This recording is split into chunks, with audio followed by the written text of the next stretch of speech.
Welcome to another episode of Ask Me Anything About Amazon, live on YouTube. Let's get started.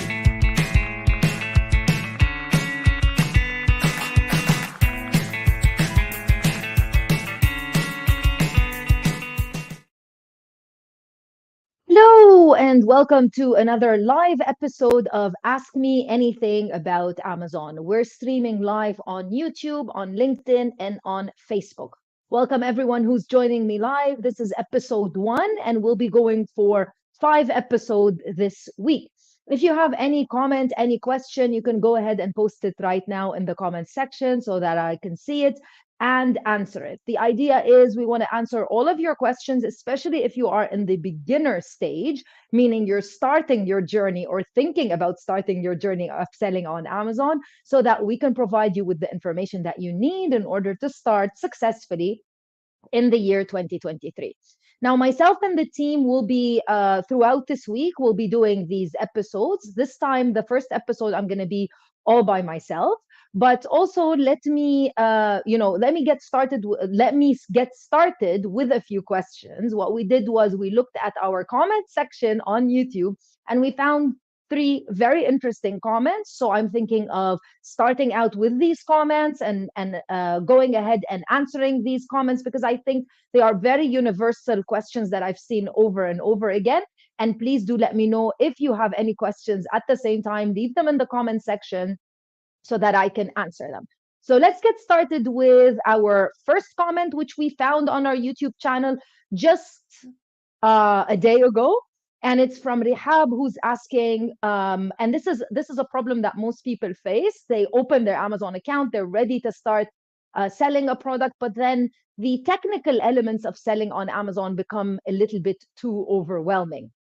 So Rihab and everyone else, please do rest assured that the technical details about selling on Amazon are things that everyone can learn, and they're not really as important as we make them out to be. Of course, they're very important, but with that being said, the product doesn't succeed whether you are good at technical listings or not. So you don't need to be worried. And if you find yourself that you're not really good at these things, generally speaking, why not find a great VA or an agency or a company to help you list those products? And then you can focus on the things that you know and you like to do yourself. Now, with that being said, so what do you need to do when you want to list a product?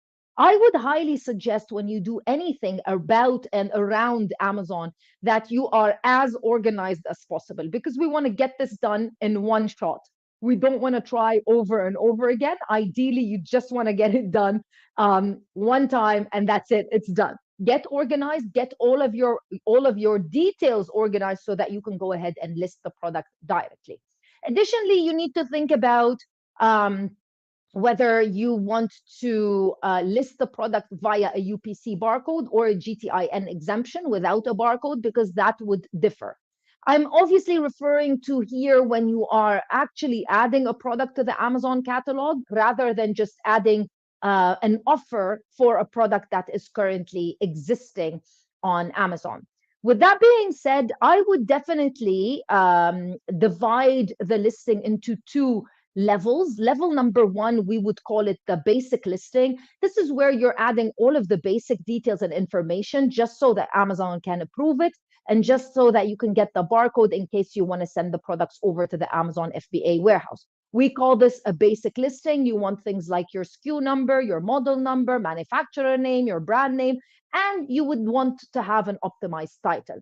After all of that is done, and after Amazon has approved it and everything is good to go, then you can go ahead and take your time with optimizing the listing, adding the necessary keywords, copywriting, images, and all of the details that you need in order to get the product successfully listed on Amazon. So I would take it into a two-step system. I think that would be better. A question from Prabal. Sorry if I think I'm saying your names correctly. So Prabal is saying, do we need any license to sell on Amazon in the UAE? This is a question that we get all of the time. So on Amazon UAE, you can actually sell as an individual. In the beginning, you can start off as an individual and then you can get yourself a license. Definitely, there are a lot of advantages to having a business license rather than selling as an individual. And there are a few things to consider, such as how are you currently living in the UAE, what is your visa status, and all of that. But from a perspective of can you start as an individual? Yes, you can start as an individual. So, a question from Siddiq: is global recession going to hit Dubai e-commerce market? I don't think there is any market that has not seen a recession, but I don't think in a recession people stop buying products that they need to use on a daily basis. If so, we normally see people start to spend more money on things that they normally don't need to purchase. So there's not going to be any slowdown in e-commerce. E-commerce globally has seen an incredible increase because of what happened in 2020, and now the numbers are just going to go higher and higher, especially in a market like the Middle East, where the economy is very stable. Now, let's go back to the questions that we have prepared. Yeah. So we talked about this. Let's move on to comment number 2, which we also found on our YouTube channel. So when ordering products, do you have options of wanting to sell FBM style or FBA style? I know most of you actually know the difference between FBM and FBA, but since we want to help everyone at all levels and all stages, let's assume that you guys don't know. So what is FBA and what is FBM? FBA stands for Fulfillment by Amazon. FBM stands for Fulfillment by Merchant. Basically, you either do the FBA requires you to do the prep upfront before the customer purchases the product, and then you send your prepped inventory over to the Amazon warehouse, where if a customer purchases the product, then the Amazon warehouse, the Amazon fulfillment center team, they need to arrange everything and send it over to the customer. FBM basically means that you prep the units after the customer purchases. FBM, fulfillment by merchant, or merchant fulfilled, or fulfilled by merchant, basically means the same thing. You are the one that is fulfilling these units yourself when somebody purchases the product. So ideally, the product, if you are doing FBA, then like I said, you need to do all of the prep work before the products actually get to the Amazon warehouse. So it might sometimes seem like it's very overwhelming. However, it's not overwhelming, because what's happening is you're just doing all of the prep work in bulk and then sending it over to the Amazon warehouse. And then you tend to forget about it because they will take care of it. But fulfillment by merchant, you will do the prep work one by one as soon as an order is done. So if you want to do FBA, let's say your products are produced in another country. Let's, for the sake of this example, say that your products are being manufactured in China and you're selling in the UAE. So what you would need to do is you would need to prep your units in order to send them last mile delivery directly to the Amazon FBA Fulfillment Center, or FC. So you would need to create a shipping plan, get the FNSKU barcodes, put each barcode on each individual unit, create, once you have a shipping plan, you will also have a shipping label, add that shipping label to the shipping boxes, and then finally take an appointment so that you can deliver, or your shipping company rather, can deliver the products over to the Amazon UAE Fulfillment Center. So with that being said, it might seem like it's a little bit overwhelming, but again, all of the prep work is done before the units are being sold, and in order to ensure that they arrive to the Amazon Fulfillment Center perfectly well and there are no issues. Whereas when you're doing FBM, it might seem like it's a little bit easier, but you will need to do this prep, not the same exact type of prep, but you will need to prep your units as soon as a customer purchases them. So it ends up being the same amount of work. However, for when you're starting out and then when you're selling certain types of products, sometimes it's much better to sell FBM, because you have to pay less fees than if you do FBA. So that's also something to watch out for. But that's the difference between FBM and FBA. And no, to answer the question directly, the comment that was left, to answer it directly, there is no way for you to, there's no need for you to when you want to order a product, decide if you're going to do FBM, FBA. The only time you would need to do that is when you want to send the units, once the manufacturing is done. And this is where you need to decide. You either send them to Amazon or you send them to your own fulfillment center. Your own fulfillment center, or rather, maybe not your own fulfillment center, even you can store them at home, just like Ala is asking. So let's see Ala's question. So Ala is saying, if I have the products at home, can Amazon pick them up and take them to the FC? Right now, that service is not currently available in the UAE. Hopefully, it will be available by next year in 2023. But right now, no. You will need to work with a courier company to come and pick them up and deliver them over to Amazon. Hopefully, this will be something that will happen soon. Sesma Sabri is asking, is it better to start in UAE or US? I'm a UAE resident. There's not really a fair comparison between the UAE and US market. There's pros and cons to both markets. The most important thing is actually starting on Amazon rather than waiting and thinking which marketplace, because time is of the essence when you're talking about e-commerce. Now, the US market is a much, much, much bigger market, which requires a much bigger upfront investment, and it's a much more competitive market. But the positive thing about selling in the US is that your return is going to be much higher, but your costs are going to be much higher as well. In the UAE, because it's a smaller market, just by sheer size, not by sheer volume, but by size, obviously the population of the UAE is much smaller than the population of the US.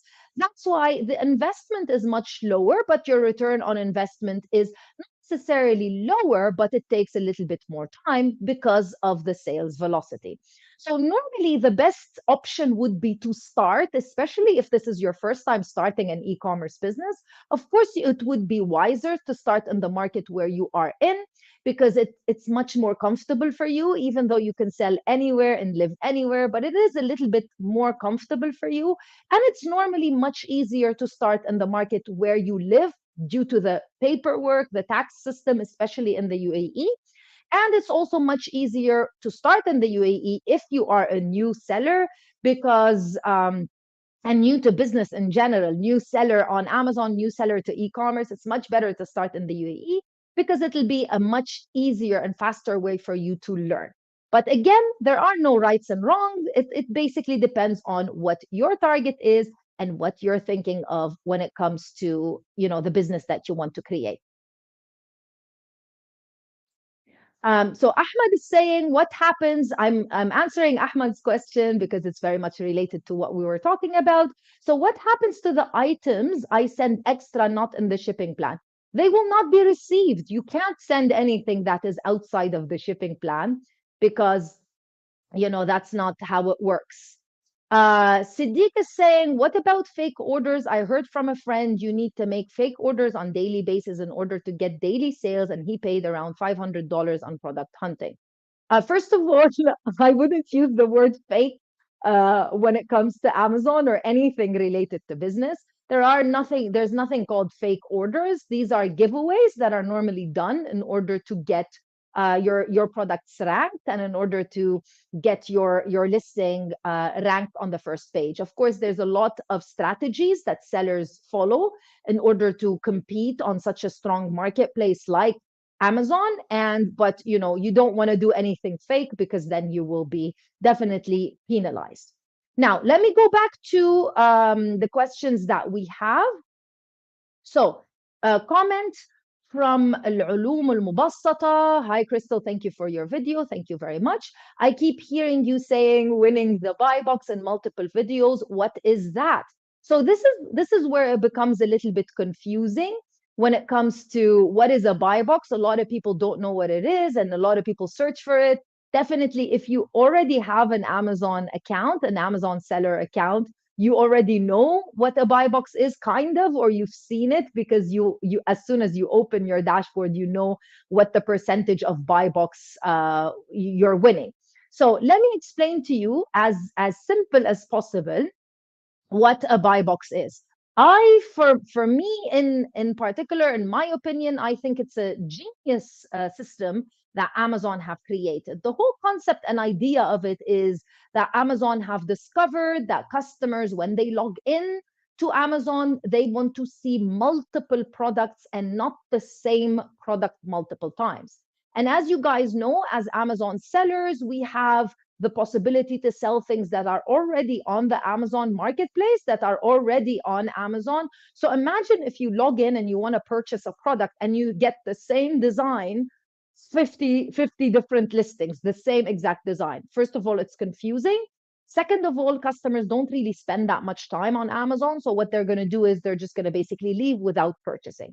So what Amazon decided to do was to add all of the sellers that are selling the same exact product under one listing. And all of those sellers will be competing on something called the buy box. Now, if you are a private label seller, this doesn't really mean a lot to you, especially if you are brand registered, but this is what it means. This is what the buy box is. This imaginary box, which contains the add to cart and the buy now button. This is the buy box. And as you can see now in front of you, if a customer clicks buy now or add to cart in this listing, they will be purchasing from Gemful, sold by Gemful. So they will be purchasing from this seller. This exact listing on Amazon UAE has two different sellers, not just one. But obviously, when a customer purchases, they will be purchasing from only one of those sellers. And who is the one that decides which seller they're going to be purchasing from? Well, it's Amazon for sure, based on specific metrics. And the metrics are basically what the price of the product is. That's the most essential thing, what the price of the product is. So the lowest price wins, as well as the better shipping option also wins. So it's a very, very simple system, very easy to understand, quite annoying if you don't understand it, but it is a very simple system. And I think it's very effective when it comes to selling products on Amazon and competing with other sellers. Now, let me go back to your questions. Prabal is asking, what happens when product was not sold on Amazon? Do Amazon return it to seller or dot, dot, dot? Ooh, what is the dot, dot, dot? So technically speaking, I'm going to answer because, we're very much focused on the Middle East market. So I'm going to answer based on what happens in the Middle East market. So Amazon have been back and forth with multiple ways of how they want to solve this issue. So the first thing is they do actually remove the units from Amazon once they've been in Amazon for a very long time. And currently what they are doing also is they are charging long-term fees. So they are charging, the first step would be they start charging you long-term fees, long-term warehousing fees, which are much, much higher than the actual standard monthly fees for warehousing your products. And then the next step is that, yes, they actually do remove them and they send them over to the address that is in your account. So yeah, they don't dispose of them though. They just remove them currently. Who knows?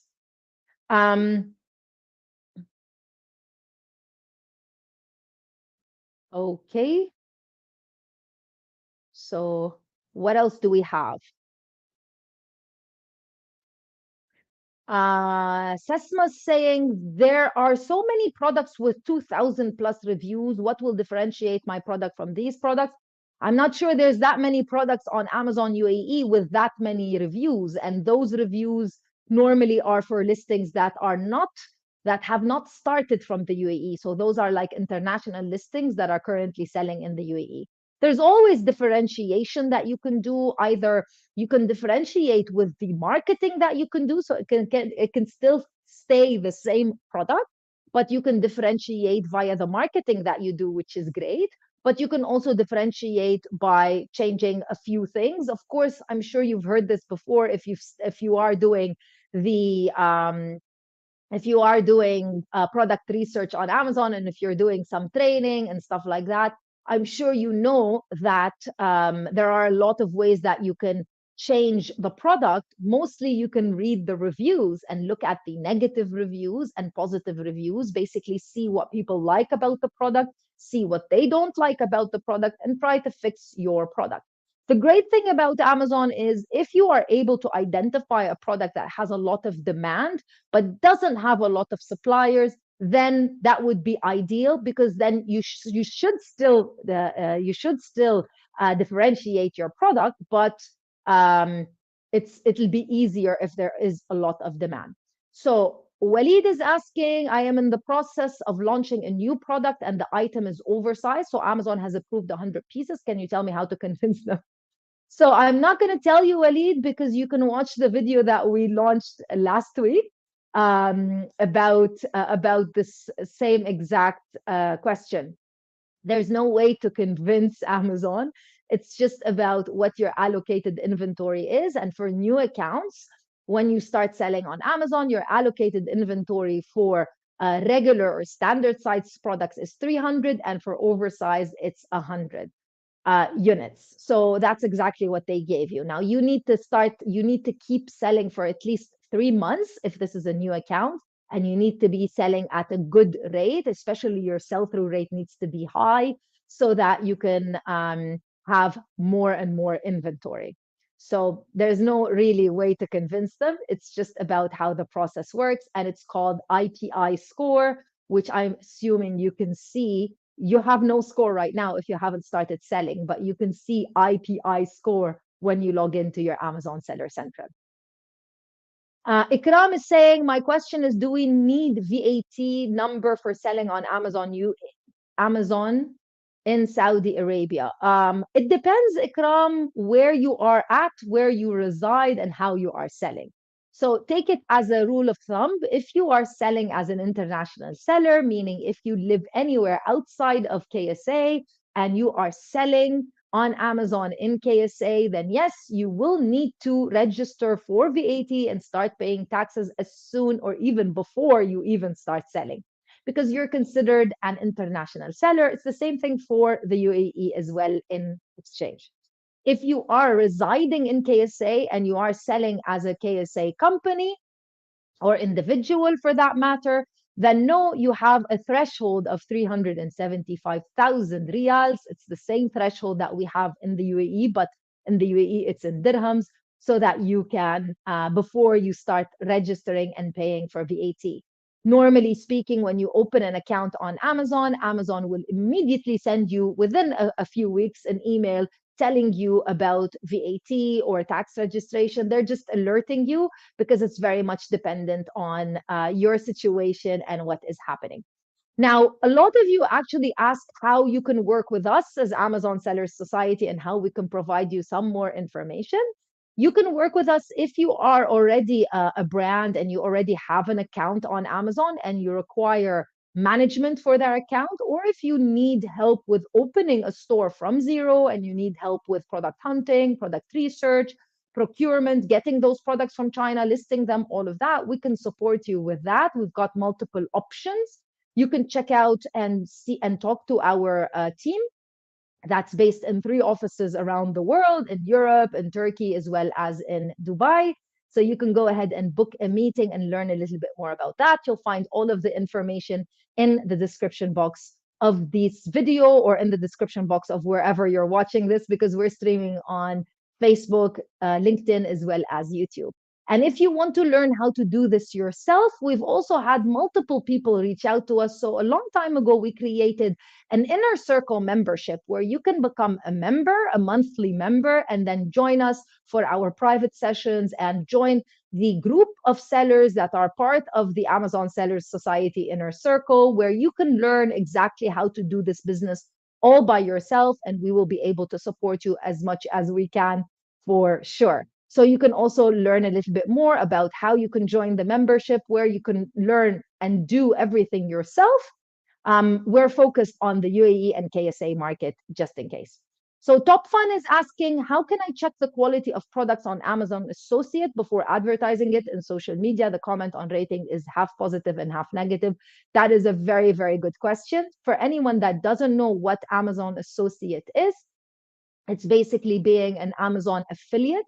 And I highly recommend that if you are doing advertising for your products on social media, even if you sell the products yourself, you should be linking via an Amazon associate account.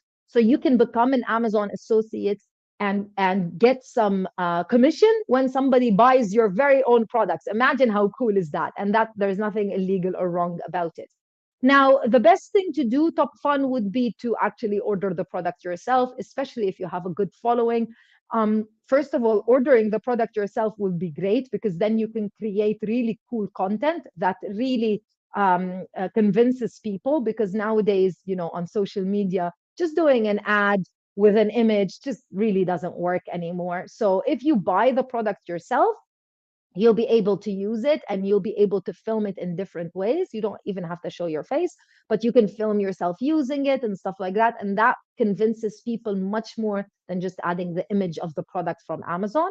So you could do that. And at the same time, you can use the product yourself so that you can convince people. And I'm sure if you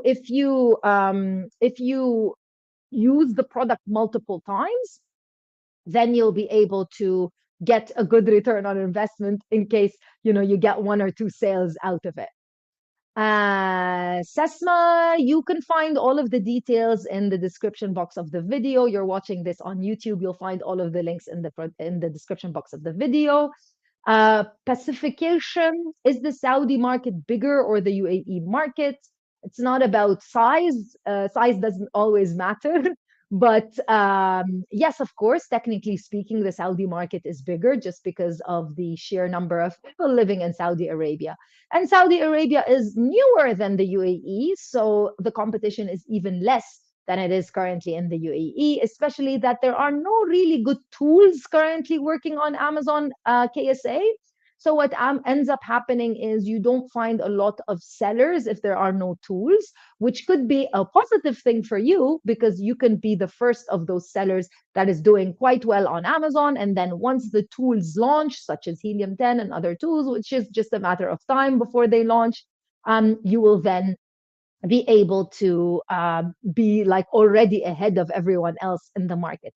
That's what a lot of sellers in the UAE ended up doing. And right now, there are a lot of sellers that look at the UAE market and they find that it's a little bit difficult for them to enter, even though the UAE is such a new market. And in comparison to other markets, it's actually quite easy.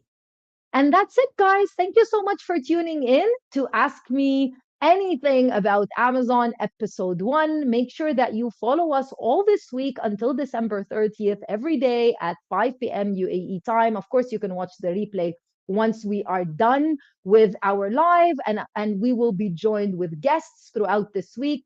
If you are watching the replay of this, thank you so much. Try to be live next time so that I can go ahead and ask or answer your questions straight away. Thank you so much.